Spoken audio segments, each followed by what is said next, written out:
अगर आपको the boys के यूनिवर्स में जाने का मौका मिलता है तो फिर आप कौन से पावर के कंपाउंड वी सीरम से खुद को इंजेक्ट करना चाहोगे? आप किस सुपर पावर्स को अपने अंदर चाहोगे? हाँ, मुझे पता है कि कंपाउंड वी ऐसे काम नहीं करता और शायद इसी रीजन से द बॉयज़ के यूनिवर्स में ये सीरम लेने के बाद भी कुछ लोगों को हम लोग सुपर हीरोज तो नहीं कह सकते, क्योंकि उनके सुपर पावर्स बहुत ही ज्यादा अजीब होते हैं। वहीं कुछ लोग ऐसे भी हैं जिन्हें अच्छे वाले सुपर पावर्स तो मिल जाते हैं, लेकिन वो उन्हें सही तरीके से यूज ही नहीं करते हैं, और उन्हें ही हम कहते हैं द बॉयज़ यूनिवर्स के worst super heroes. Number 10, Tek Knight. Godolkin university का एक फॉर्मर स्टूडेंट जो इतना ज़्यादा फेमस है कि वो शोज़ को होस्ट करता है, मूवी स्टार है और एक पॉप कल्चर आइकॉन, मतलब वो बहुत ही ज़्यादा फेमस है। अगर उसके पावर्स की बात की जाए तो फिर उसके पास है सुपर सेंसेस। कंपाउंड वी उसके बॉडी के हर एक सेंसेस को मैक्सिमम लेवल तक बूस्ट करता है, जिससे वो अपने आसपास में मौजूद हर चीज़ को दूसरे किसी भी सुपर हीरो से ज़्यादा बेहतर तरीके से सेंस कर सकता है और उन्हें ऑब्जर्व कर सकता है, और यही पावर उसे दूसरों से ज़्यादा इंटेलिजेंट बनाता है। लेकिन वो अपने इस बेहतरीन पावर से बस लोगों के अटेंशन को ग्रैब करता है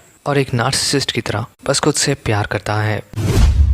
नंबर 9, एमा मेयर, या फिर जो सोशल मीडिया में लिटिल क्रिकेट के नाम से फेमस है। वो एक सोशल मीडिया सुपरस्टार है और इसके रीजंस हैं उसके सुपर पावर्स, लेकिन रियल वर्ल्ड में उसका लाइफ बहुत ही ज्यादा फिश्ड अप है। अगर उसके पावर्स की बात की जाए तो फिर वो थोड़े अजीब हैं। वो अपने एंटायर बॉडी की साइज को घटा सकती है या फिर बढ़ा सकती है। हाँ, मुझे पता है कि ये पावर्स अजीब नहीं है, एंट मैन भी ऐसा कर सकता है, लेकिन उसका ये बड़ा और छोटे होने का प्रोसेस बहुत अजीब है, क्योंकि बड़ा होने के लिए उसे अपने अंदर खाना ठूसना पड़ता है और छोटे होने के लिए उसे बस वॉमिट करना पड़ता है। उसके पास पावर्स तो अच्छे हैं, लेकिन वो इस पावर से बस फेमस होना चाहती हैं। Number 8, Rufus.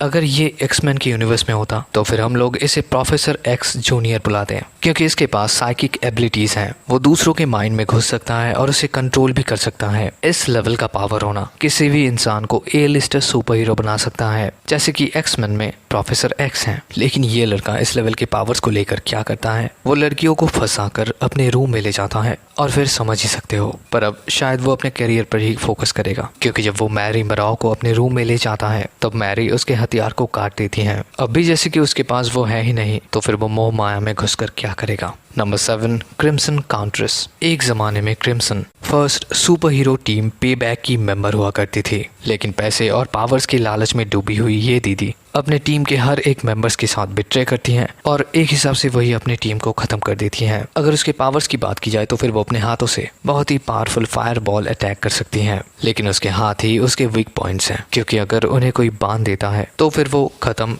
Tata bye bye. ये कैसे बोल लेता है। Number 6, Huey Campbell. Compound V का टेम्पररी डोज टेम्प वी लेने के बाद ह्यूई को टेम्पररी सुपर पावर्स मिलते हैं, और वो पावर होता है टेलीपोर्टेशन का पावर। वो अपने सोच से कहीं पर भी जा सकता है और किसी को भी अपने साथ टेलीपोर्ट कर सकता है। लेकिन इस पावर का एक मेजर डाउनसाइड भी है। जब भी वो टेलीपोर्ट करता है तब वो नेकिड हो जाता है, मतलब उसके बॉडी में कपड़े ही नहीं रहते। अभी कुछ लोग सोच रहे होंगे कि नेकिड टेलीपोर्टेशन कैसे खराब पावर्स हो सकते हैं। ह्यूई ने तो इस पावर की मदद से बहुत बार अपने दोस्तों को हेल्प किया है, लेकिन ये भी एक फैक्ट है कि जब भी वो टेलीपोर्ट होकर कहीं पर पहुंचता है तब वो उधर पे नेकिड होता है, और रियलिटी में शायद ही किसी को ऐसे पावर्स चाहिए होंगे। नंबर 5, गियोको। गियोको के पास बहुत ही बेहतरीन रीजनरेटिव एबिलिटीज हैं। उसका रियल नाम है मैथ्यू कल्बर्ट, और बॉयज के यूनिवर्स में उसके जैसा और कोई नहीं है। वैसे ये कोई तारीफ नहीं है, अपने अंदर के गुस्से को बाहर निकालने के लिए लोग इसके पास आते हैं, इसके बॉडी पार्ट्स को काट डालते हैं और फिर इसे पे करते हैं, जैसे कि वो एक चलता फिरता स्मैश रूम है।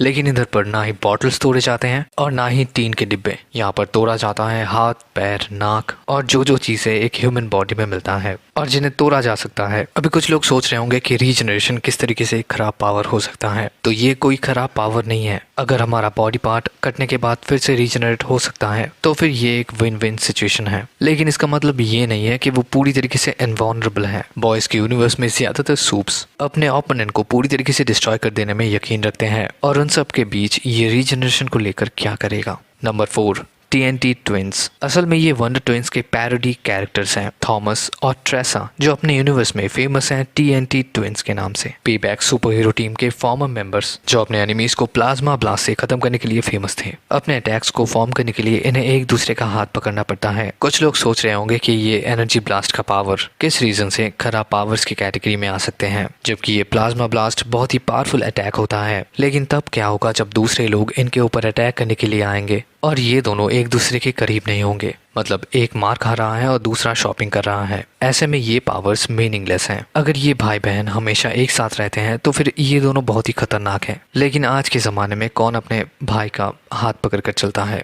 Number 3, the deep, the seven का फॉर्मर मेंबर जिसका रियल नाम है केविन मॉस्कोविच, और ये एक्वामैन के जैसे सिमिलर पावर्स को होल्ड करता है, जैसे कि पानी के अंदर सुपर स्पीड से मूव करना या फिर सी क्रीचर से बात करना। लेकिन उसका कैरेक्टर एक्वामैन के जैसा बिल्कुल नहीं है, क्योंकि स्टारलाइट को सेक्सुअली असॉल्ट करने के बाद उसे द सेवन से निकाला जाता है और फिर वो खुद को व्हाइट वॉश करता है। वो किताब लिखता है, एक लड़की से शादी भी करता है और फिर वो वॉर्ड इंडस्ट्री में लौट आता है। अभी कुछ लोग सोच रहे होंगे कि मछलियों से बात करना कैसे खराब पावर्स हो सकते हैं। तो ये कोई खराब पावर नहीं है, लेकिन द डीप के लिए ये पावर्स यूजलेस हैं। सीजन 2 के एक शॉट में दिखाया जाता है कि डीप एक व्हेल को लेकर बॉयज की टीम को रोकने की कोशिश कर रहा है, लेकिन आखिर में वो व्हेल मारा जाता है। और अगर गौर से देखा जाए तो फिर इसके लिए डीप ही रिस्पॉन्सिबल है। अभी अगर पानी में वो अपने सुपर पावर्स के साथ इतना सा काम भी नहीं कर सकता है तो जमीन पर उसका क्या हालत होता होगा। Number 2, Harper. उसके सुपर पावर्स हैं ये जाइंट टेल, जिसे वो एक सेक्स टॉय की तरह यूज करती हैं, फिर वीडियो बनाकर यूट्यूब शॉर्ट्स में डालती हैं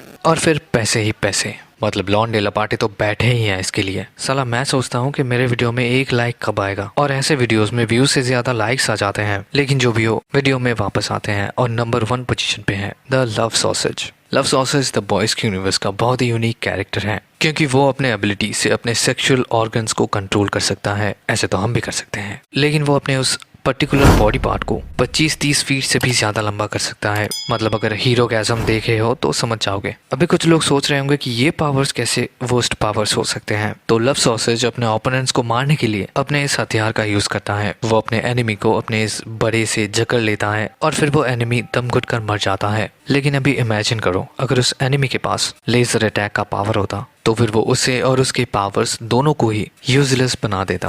वैसे पावर्स तो सारे खराब ही हैं, लेकिन फिर भी अगर इन 10 पावर्स में से तुम्हें एक पावर मिलता तो फिर कौन से पावर्स को तुम अडॉप्ट करते? मेरे लिए वो रूफस, जो माइंड कंट्रोल कर सकता है, एक दिन में 10K बना देता सब्सक्राइबर्स। लेकिन जो भी हो, यही है वीडियो कैसा लगा कमेंट में ज़रूर बताना, और मिलते हैं आपसे अगले वीडियो में। Till then take care and peace out.